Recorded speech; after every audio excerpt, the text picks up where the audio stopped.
Hello, everyone. My name is Abhi, and welcome to another podcast session. Today, we have a very special guest. His name is Tom. He is a legendary member of Rich and Niche community, and he has an experience of more than 15 years in consulting, around 5 years in digital marketing. So, welcome, Tom. How are you doing today? I'm doing great. Can't complain. So it's sunny weather, beautiful weather here. I'm from Dallas, Texas, so it's nice and warm. Can't complain. Awesome. Awesome. Can you give me a brief overview of your background, highlighting the aspects that led you to digital marketing? Yeah, absolutely. As you mentioned, I spent over 15 years in corporate consulting working with big, large consulting firms serving Fortune 500 clients. So before I left, I was a senior manager. I was probably like a year or two away from partner. Left that world, decided to redesign my lifestyle and spent the last 5 years as a serial entrepreneur. And one of the things I got into was digital marketing about 4 or 5 years ago. And the rest is history. Local businesses, clients, online businesses, agencies, and it's almost like a hybrid where I'm basically doing the consulting work and also applying a lot of the digital marketing strategies. And so I've called myself a more of an independent consultant that's focused on digital growth strategies that focus on client acquisition and process improvement. I like everything from the start to finish as a package. So that's a little bit about myself where 5 years ago, had a corporate job for a long, long time, and now I've redesigned my whole lifestyle as I guess you would want to call it digital nomad and be able to work anywhere and around the world. So you say that's a little bit about you, but that's something that not many people achieve. That shows your dedication and the kind of hard work you have put in all these years. That's awesome. So how many years have you been working in digital marketing? Is it exactly 5 years or nearby that? And what were some key milestones in your career so far?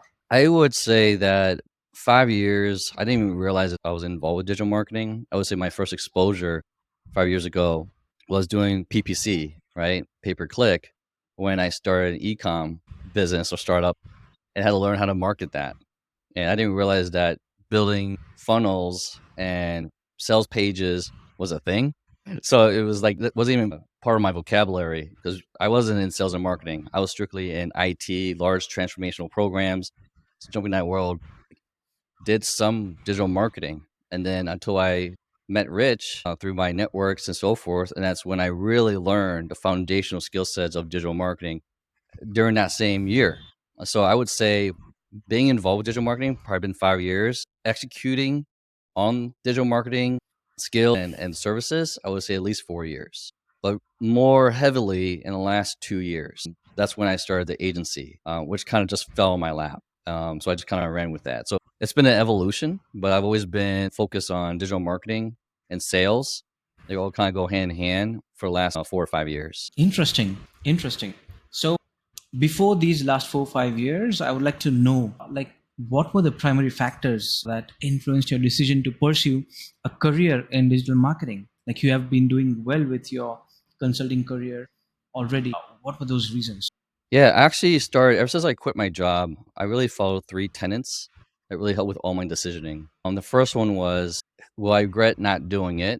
Or and two is, does it provide me remote capability? I don't never want to work in an office again. And three, is it something I want to do?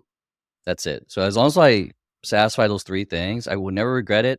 It's always something I want to do, and I can work anywhere, right? 'Cause that's what I want, and it satisfies all of that. And I know that digital marketing and sales will never go away. It's future proof, and I'm always part of technology. So the fact that the word digital, not just marketing, is in that language is that it's always going to evolve. So you always have to stay up to speed on different strategies, different technologies, and everyone needs it. So it's kind of future proof. And that's why I kind of dive into it, because I love learning about the technologies, but also seeing it implementing the strategies. And so it's very fulfilling for me to be able to use a lot of that knowledge. And that's why I stuck with digital marketing compared to other certain career paths, because I just like the flexibility where I can work anywhere. And it's one of those really highly valued skill sets. In learning these skill sets, was there any contribution from formal education that you have had in the past, or was it completely self-taught methods in honing your marketing skills? It is 100% basically the non traditional way of learning.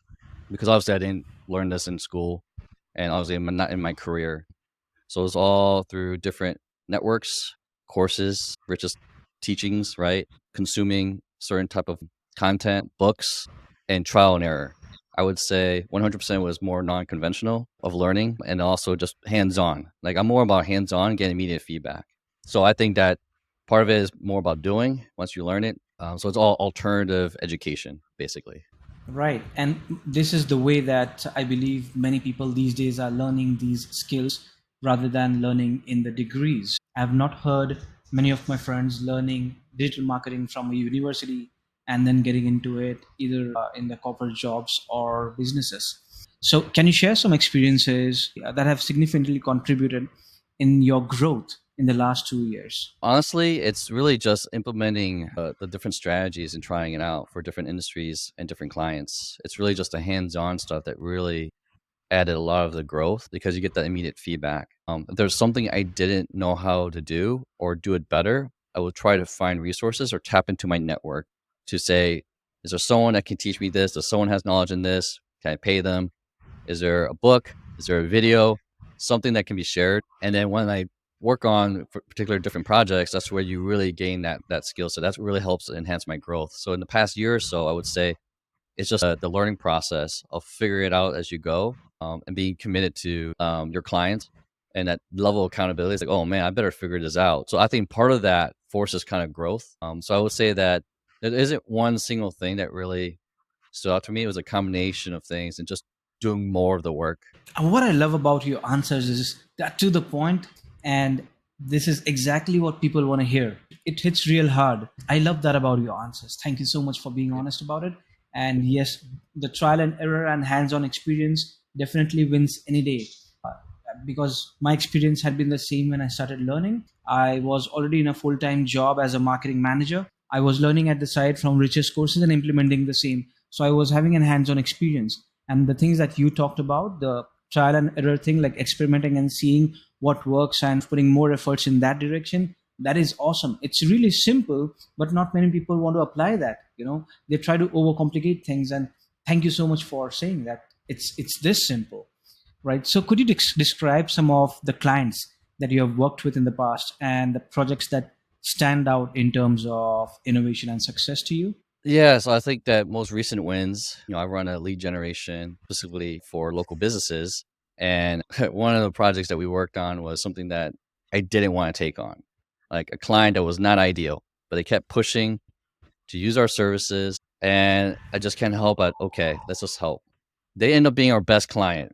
It's just one of those things where sometimes the challenges that you face or the client that might be facing a certain challenge could have the greatest impact and also the greatest learning. So this particular story here is I didn't realize that they didn't have a lot of clients to begin with. I thought they were already established based on their social proof. They were getting referrals until 2 months later when we reevaluated because we check in every month, and they went from basically not fully booked to being fully booked. And I was like, fully booked. And from my eyes, I didn't think that it was going to be fully booked. It was pretty healthy flow of leads. But then when I said define fully booked, she goes, every day her calendar's full. I'm like scratching my head. It's like one of the greatest success stories where she posted something on Facebook, and that's when it became a little bit, I wouldn't say viral, but that's when we started to get referrals because she made a public post about her marketing efforts, and it was a global post. And then I'm getting random DMs. So I think that particular story here is like she wasn't ideal. We took her on, set expectations, really hard expectations that, hey, because this is brand new, we haven't entered this space, you're not in the greatest positions with your business, but we'll still do it. And they were willing to pay. And it ended up being a very good client, and it's been nearly a year. So we have 100% retention, but she's one of our best clients. So I think that for that one, it's just kind of a reflection of, not every client is bad. It's more about using your gut feeling and saying, is this client going to be like a good partner? And she did the homework. So it's kind of like we did that. Hey, if you do XYZ 1, 2, 3, come back to us. And she did it. So I was like, okay. It's like, I'm trying to push her off, right? But I'm surprised that she keeps coming back. She did the work. So then that's when you realize that this partnership could work out. So to me, that was one of the recent wins and success stories. It should become a big advocate for our services. So that's one example. Obviously, my other experiences are more around digital marketing consulting and process improvement. We can always dive into that, but a lot of interesting stories with that, with some of the larger, more higher level clients and what we see. But yeah, just working with certain clients, I think that's the one that was like the most fun to work with. Sounds like great learning lesson to me. Because honestly, see, this is unusual to see that a client is posting about their marketing efforts online and then getting responses from people. It is something that is not heard every day, right? You keep these behind the scenes, always behind the scenes, and sometimes when you reveal what's happening behind the scenes, people seem to get more interested in your business suddenly. And Yeah. this is one of Yeah. those stories that I liked. Awesome. So looking into these experiences, what are the most challenging aspects you think of this career are, and how have you tackled them so far? I think as a business owner or it's business development, it's constantly focusing on driving more leads for yourself, driving more business, positioning your brand, positioning your offer. You have to really listen to the market, listen to your clients, constantly get feedback. I think that's the most challenging thing when you're trying to serve a lot of different clients and niching down. I think that's the number one problem that every business have, and including myself, right? I think that's always been a constant challenge. And then I think the second thing as it relates to clients is that a lot of these clients, they're not very good business owners, right? And especially in the local business and sometimes the online business, because once I step through the door and I see, once you open up the hood and you see everything, you say, wow, what a mess. And then that's when it opens up more doors and opportunities. So that's why it's more of a hybrid model for me between being a digital strategist, marketing strategist, and a marketer as well too, because not only are we trying to solve the front end problem, but their back end problems too. So I think that's challenging because every business is unique. There's some common themes, but trying to come up with a scalable solution or service to treat all those problems, I think is challenging. We run into that all the time, and clients are always asking for specific solutions. And then you have to manage whether or not it's worth your time to help build that out or say no. So I think those are two main challenges that I see that we encounter both internally and externally with our clients. Yes, I believe this is true for so many of us. Yeah, you pointed that right. The first and the second challenge. For me, the first challenge of actually generating leads for my business initially was one of the toughest jobs because when we get started, we face this imposter syndrome. We don't have conviction in ourselves initially. How are we going to convince the client that we can help them? So I agree. Listening to all this, looking back now in the last 4 or 5 years, are you satisfied with choosing this career path? And what would you have done differently if you would start over? Yeah, absolutely. Gosh, it's such a versatile skill set because a lot of it overlaps. It's something that I really enjoy learning and doing. I love the psychology around marketing. Copywriting was also a new vocabulary term for me too. Like everything in the marketing world was entirely new 4 or 5 years ago for me. And what I find valuable is the fact that seeing that skill set carries over. I give you an example, like we focus on local businesses, right? For lead gen. Then you also talk about online business, coaching offers, right? Digital products. Then you talk about physical products, learning how to market that. It's the same concept. So a lot of it allows you to expand your skill set in different areas. So if you ever want to start businesses in those different industries, you can. It always starts with marketing. It always starts with sales, right? And I think that that's always the launching point of how to strategize and get a business going, especially if you're a serial entrepreneur that wants to get into different businesses. You can't skip that step of understanding not just the marketing part of it, but you also learn about what makes the offer amazing, because marketing is just the vehicle, the tool, the strategies, the tactical part of it, but really understanding how marketing works holistically. So digital marketing in the sense of its terms, like digital and marketing, learning all those different tool sets and the concepts, I think it just completely, like I said, a very versatile skill set, and definitely don't regret learning it. And I'm still doing it. So definitely something that I encourage people to do if they have the appetite to learn in this space, because there's a lot to learn still. It's always evolving. There's a perfect take on this one. So, what are your immediate goals and your long term goals in digital marketing? One of them I can see is learning. What are the other ones, and how do you plan to achieve them? Honestly, we're trying to solve a lot of the key themes and problems, and we're trying to build out and work with another partner is really grow to a much higher level of digital marketing or agencies, get into digital marketing consulting, creating a consulting agency. Because there's so many frameworks, so many different strategies that we've implemented, so many problems that we're seeing with clients. So that's my kind of like longer term because it's more of my wheelhouse. I spent a lot of years in that space of consulting. And so one of the things that I've started to learn recently, and I sure been sharing it with a lot of people, is sometimes your experiences kind of defines who you are, and that's your core strengths. Because if you're doing it for a long time, there got to be a reason why you're doing it for a long time, despite the circumstances, right? And plus, it gives a lot different level of authority when you're doing it for a while. So that's kind of like more long term is how do I recreate the world I have, but in a way that I want to do it, not suffer and be in pain and what I had before in my previous life. If I can create my own consultancy and create a culture that is more aligned to my values, I think that's more long term. And so I think that that's kind of like the biggest challenge right now for me. And hopefully, taking all these skill sets that we have and really stack it up to make that happen. This is something that we all have to learn from Tom is thinking 5, 10 years down the line and looking at it the long term way, because I have had conversations with my friends who are in the agency space. Unlike me, I'm a freelancer.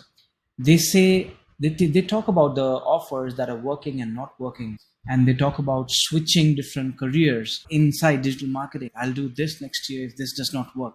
So they think that they are having plan B, but ultimately I think what Tom just said is really important for us all to understand, having the 10-year goal and the vision of having that and looking at it as a challenge to achieve. Thank you, Tom, for that insight. So when you talk about technology and tools, you come from IT background. What new technologies or tools do you believe are shaping the future of digital marketing? How do you plan to incorporate them into your practice?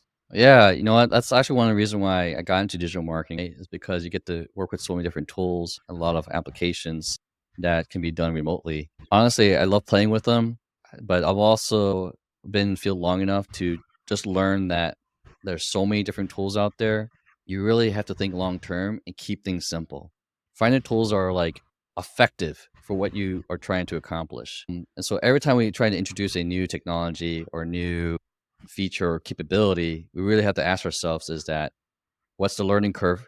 How easy is it to integrate? How disruptive can it be? And can it be repeated over and over again? Because we don't want to make it harder on ourselves. I say that in general because one of the tools, obviously, that we have is that all in one with Go High Level, right? Like that application, they evolve. It does open up some risk being dependent on a single platform. But the fact that leveraging AI, everything else too, I know everyone's like attention's on AI and they have certain opinions about it, being afraid it's going to take over the world, those type of things. At the end of the day, I've seen a lot of disruptive technologies in the past. It comes down to the application use cases. And when there's newer technology, people are scared of it. So you have to find ways to introduce it in an effective way and keep it simple. The more complicated it is that you introduce it, the more work you're going to have to do and the higher chance of failure and adoption, right? That you have to worry about when it comes to your business and your clients. So I think that with having your standard foundational tools, like having like, especially as a marketer, right, as email marketing tools, then you have the funnel builders and everything else too, right? Tracking, all those things that is all in place. Just have the basics that you can work with that'll help speed up your execution. And is it repeatable? If you have to duct tape all this technology and set up all this Zapier automation over the place, it's really hard to manage at scale.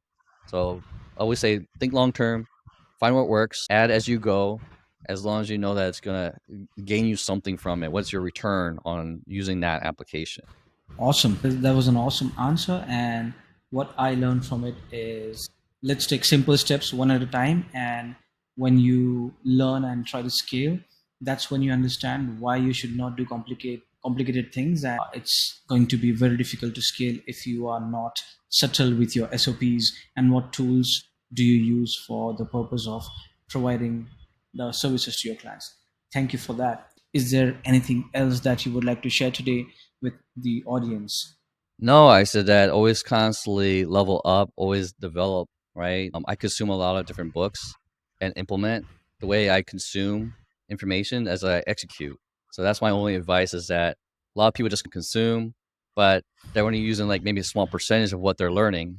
I would say take it piece by piece. Like I read chapters, I'll stop and I'll implement that until I get feedback and then you keep going. So I think that as long as you put 1% a day, leveling up, you'll just have this like 365% growth. If you spend 1% a day just leveling up, learning something else too.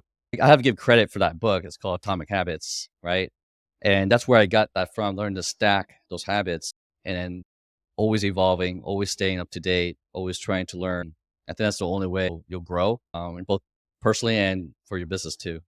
Awesome. Thank you for mentioning that book. I have had my eyes on that book for some time now, and I'm going to buy it to read out and also stack up habits to make my life easy. So, thank you for your time, Tom. It has been an awesome session, to the point, and I believe there's going to be so much value that people are going to gain while they're watching this. Where can people find you online if they want to get in touch with you? Yeah, you can find me on LinkedIn. I can provide that. It's Tom Nguyen. And also on Instagram, Tom the Consultant. Pretty easy. Awesome. I'll put the links down in the description for that. And once again, thank you everyone for watching today's podcast video. And I believe we'll have awesome guests like Tom in the future. And if you would like to see Tom again, because I'm going to bring him again on the show, he has so much knowledge and experiences that we cannot just complete in half an hour of this podcast today. I believe there's so much value still to come out of Tom. We'll definitely have him back. And if you have any recommendation of the topics that you would like us to discuss about, let us know in the comments below. Thank you so much. If you like this video, please let us know and I'll answer any questions that you have. Talk to you soon. Bye bye. Thank you once again, Tom. No, I appreciate it. Thanks, Abhi, for having me.